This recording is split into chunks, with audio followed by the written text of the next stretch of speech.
E aí galera, tudo beleza? Aqui é o Nicolas Sindron e estou aqui mais uma vez trazendo uma questão dada da URGS, né? Mais uma questão realmente muito fácil, né? Hoje a gente vai fazer então a quarta questão da prova da URGS 2023, questão de número 49. E essa questão era muito fácil e eu comecei a ler ela e eu pensei que ela ia ir para um caminho e ela acabou não indo, né? Sendo muito mais fácil do que eu esperava. Então, quando eu comecei a ler, eu vi em uma escola sabe-se que 2/5 dos estudantes gostam de praticar somente o esporte A. Minha mente pensou, vou fazer um diagrama de Venn, né? Eu vou precisar calcular isso aqui, como juntar com aquilo ali. Só que daí eu continuei lendo. 1/3 dos estudantes gostam de praticar somente o esporte B. E 1/6 dos estudantes gostam de praticar os esportes A e B. Então isso aqui não é um diagrama de Venn. Eu posso fazer, obviamente, um diagrama de Venn, mas não tem necessidade nenhuma. Por quê? Porque ele me deu individualmente todos os pedaços que eu preciso. E daí o que ele pede é a fração que representa a quantidade de estudantes da escola que não praticam o esporte A e não praticam o esporte B é.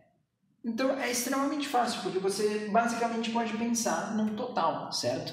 Então você tem que lembrar que frações, né? Muita gente pensa, vou estudar porcentagem. Gente, estudar porcentagem não é... se você sabe fração, você não precisa estudar porcentagem, porque a porcentagem é uma fração por 100, certo? Então, quando você pensa em porcentagem, você tem um total, certo? O que é esse total? É 100%, né? É 100 sobre 100. Então, o nosso total, quando a gente pensa em fração, é 1, certo? Eu vou fazer de caneta verde. É 1, tá? Esse é o nosso total. E desse total, eu sei que eu quero saber quem não faz nada, quem é preguiçoso. Então a gente sabe que 2/5 estudantes gostam de praticar somente esporte A. Eu não quero saber desses caras, então eu vou tirar eles fora. Então eu vou subtrair 2/5 do meu total, porque esses aqui não fazem parte do valor que eu quero. E 1/3 gostam de praticar somente o esporte B. Então eu vou descartar esse 1/6 também, porque né, eles gostam de praticar o esporte B e não quero. E o 1/6 é outra parte, é 1/3 aqui. E agora sim eu subtraio 1/6, que é do pessoal que não gosta de praticar o esporte A nem o esporte B, né? Que, aliás, gosta de praticar o esporte A e o esporte B, mas eu estou subtraindo porque eu quero saber quem não faz nenhum dos dois. Eu pensei no diagrama de Venn, porque se você sabe, o diagrama de Venn ele tem basicamente um conjunto universo aqui, que vai englobar então dois círculos, né? Então o que acontece? Por que eu pensei no diagrama de Venn? Se ele desse as pessoas que gostam de jogar o esporte A, né, que seria esse círculo aqui do esporte B, eu teria uma possível interlaçação, né, uma intersecção.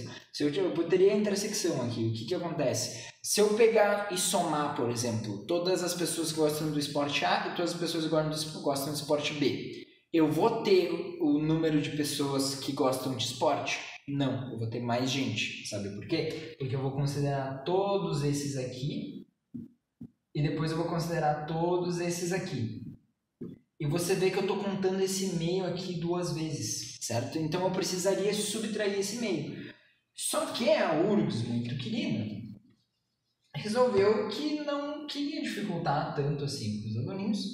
Então ela nos deu os alunos que praticam somente o esporte A, ou seja, sem contar essa parte do meio, e somente o esporte B. E depois ela deu em separado aqui, essa região aqui do meio, certo? Ou seja, a gente só precisava saber o que estava aqui fora, né? O que estava solto aqui no conjunto universo. Que é isso aqui, né? Então, que é o total subtraindo o resto, né? Que a gente não quer saber. E daí a única coisa que tu precisaria fazer aqui é, então, encontrar um denominador comum, né? E daí aqui a gente vê o 6 e o 3 tem 3 em comum, então aqui os números primos que a gente tem de verdade são 5, 3 e 2, né? Porque o 6 é 3 vezes 2 e o 3 já está aqui, então eu só preciso multiplicar esses aí, 5 vezes 3, 15, 15 vezes 2, 30, então o denominador comum é 30, certo? E daí a gente pode pegar aqui com 1 também, então 1 sobre 1, se o denominador for 30, 30 sobre 30, então eu tenho 30 aqui.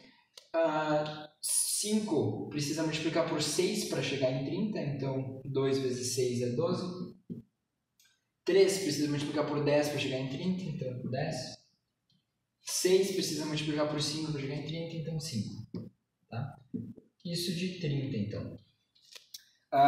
E daí com isso aqui, então você já tem aqui 10 e 5 é 15, 30 menos 15 é 15, 15 menos 12 é 3, então isso aqui é igual a 3 sobre 30, que é obviamente igual a 1/10, né? Que é a letra A.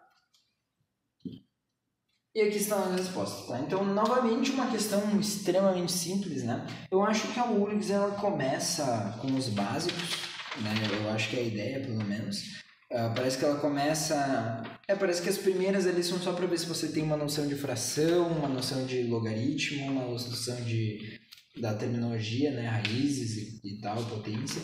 E depois ela te dá umas questões de geometria, e daí tem aqui uma questão de gráfico, né? 2 questões envolvendo gráficos, uma de análise estatística e a outra que realmente é gráfico de uma função, né? E depois uma de análise combinatória, uma de probabilidade. Então, parece que tem um padrãozinho ali. Nas provas dos anos anteriores também tinha várias questões de geometria pelo meio. Então, acho que é a ideia mesmo.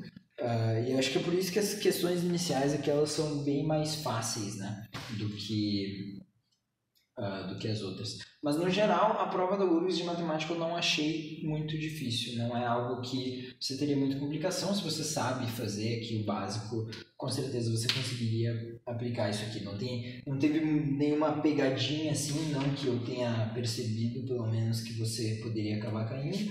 Era bem nu e cruamente só você fazer a análise, saber o que você precisava saber e aplicar, né? Então, uma prova relativamente boa. Eu gosto dessa ideia, né? Eu não gosto da ideia de fazer pegadinha. Então, gostei bastante das questões da prova. Achei elas muito fáceis, para ser bem honesto com você. A maioria delas estava bem fácil, né? Teve só 2 ali que eu realmente tive que dar uma pausa e pensar antes de fazer. Então, tudo bem. Mas pelo menos uma coisa boa é que não tem questões assim muito cansativas, né? Isso é maravilhoso. O máximo de questão cansativa que você poderia ter é essa primeira aqui, na 46, né? Porque a gente tem aquela ideia da fração ali com os números ao cubo, e daí se você não sabe como simplificar, você acaba sofrendo um pouco, né? Tendo que calcular os cubos. Mas não tem nenhuma que é tipo cansativa, que você tem que calcular para chegar na resposta. Nenhuma sofreu esse problema. Mesma questão aqui de análise combinatória, ele te dava, né, arranjo de 26,4 vezes arranjo de 10,4. Então, extremamente fácil. Não tinha nada que ia te cansar durante a prova, que é como uma prova de matemática devia ser, né? Porque a gente não tem que testar se a pessoa tem paciência para fazer as contas, a gente tem que testar se ela sabe fazer a conta, né? Porque se for para calcular, ela faz na calculadora, né? A gente tem que reconhecer que existe a calculadora, a gente não pode ignorar isso. Então, enfim, muito obrigado por assistir. Espero que tenha ajudado você, espero que você tenha entendido a questão. Se te ajudou, que bom. Mas deixa um gostei aí, se quiser se inscrever no canal também, seria muito bem-vindo. Quiser mandar para os teus colegas aí que vão querer fazer a URGS também, ou sei lá, né, se tu só estiver estudando para outra coisa, boa sorte. E muito obrigado por assistir.